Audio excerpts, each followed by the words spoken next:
दोस्तों नमस्कार। बात करेंगे आज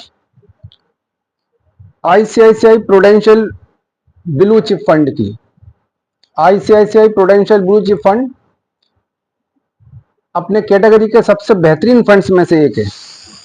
2008 में इस फंड की शुरुआत की गई।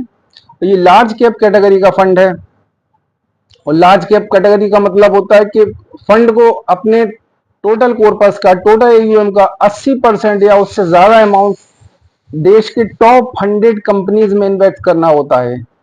तो ये फंड उसी कैटेगरी का है।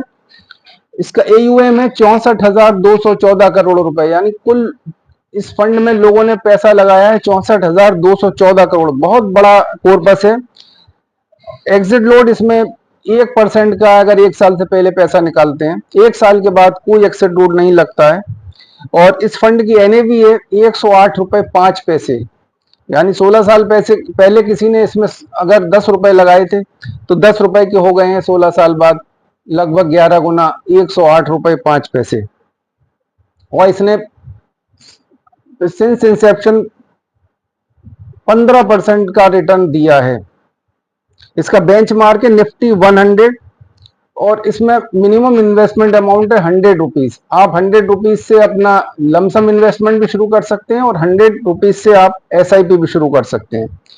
और इस फंड ने एलोकेशन जो किया है वो इसका 91.5% अमाउंट इक्विटी में लगाया गया है और 8% इसका कैश और कैश इक्विवेलेंट कंपोनेंट्स में है।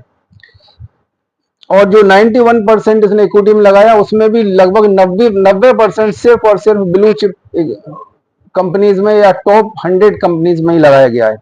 मिड कैप और स्मॉल कैप में इसने बहुत नॉमिनल 1 या 2% अमाउंट इन्वेस्ट किया है, जो दिखाता है कि फंड में स्टेबिलिटी बहुत ज्यादा होगी। क्योंकि लार्ज कैप फंड का बेनिफिट्स आप जानते हैं कि इसमें रिस्क लोअर होता है, क्योंकि इसमें टॉप की जो कंपनीज होती हैं तो ये कंपनियां काफी हद तक स्टेबल होती हैं, रिटर्न भी स्टेबल रिटर्न देती हैं।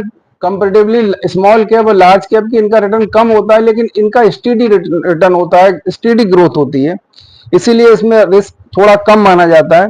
और डाइवर्सिफिकेशन बहुत ज्यादा होता है। देश की टॉप 100 सभी तरह की कंपनियां, हर सेक्टर की कंपनियां इसमें शामिल होती हैं। तो पैसा एक सेक्टर में नहीं लगता, हर सेक्टर में लगता हो, चाहे वो पेट्रोलियम का सेक्टर हो, चाहे वो इंफ्रास्ट्रक्चर का सेक्टर हो, चाहे वो पब्लिक सेक्टर अंडरटेकिंग हो, चाहे वो डिफेंस के फंड्स हो। सभी फंड्स में, सभी कंपनीज में, सभी तरह के सेक्टर्स में इसका पैसा लगता है, इसलिए डाइवर्सिफिकेशन बहुत ज्यादा है, तो रिस्क भी इसमें कवर होता है।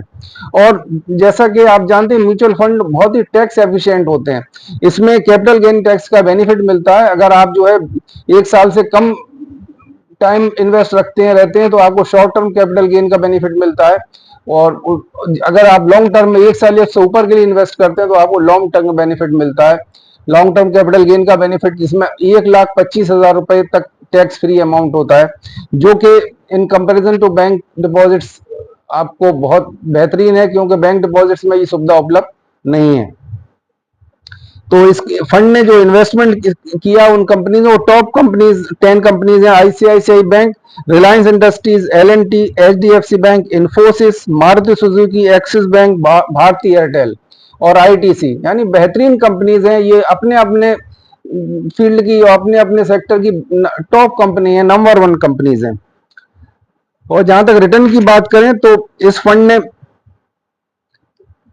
1 साल में अगर 1 लाख रुपए आपने जमा किए होते तो उसने 1,36,000 रुपए कर दिए, रिटर्न दिया 36%। इसका 3 साल का रिटर्न 18%, 5 साल का रिटर्न 21% और 10 साल का इसका रिटर्न 15% है। अगर 5 साल के लिए आपने 1 लाख रुपए जमा किए होते तो आज उसकी वैल्यू होती 2,63,000 रुपए।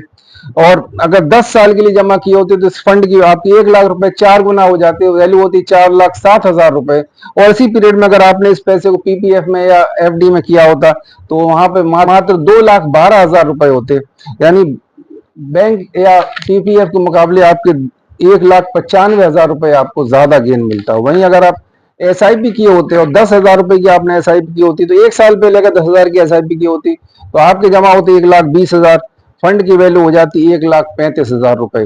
5 साल के लिए अगर एसआईपी की होती तो आपके जमा होते 6 लाख रुपए और फंड की वैल्यू होती 10,74,000 रुपए। और अगर 10 साल के लिए आपने जमा किए होते तो आपके जमा होते 12 लाख रुपए, फंड में आपकी वैल्यू हो जाती 29,87,000 रुपए, यानी लगभग लगभग 30 लाख रुपए आपके हो जाते हैं। वहीं पीपीएफ या आरडी के थ्रू जमा करते तो आपकी फंड की वैल्यू होती 17,72,000 रुपए। तो अगर पीपीएफ से तुलना करें, आरडी से तुलना करें, तो आपकी अमाउंट 12,15,000 रुपए आपको ज्यादा गेन होता।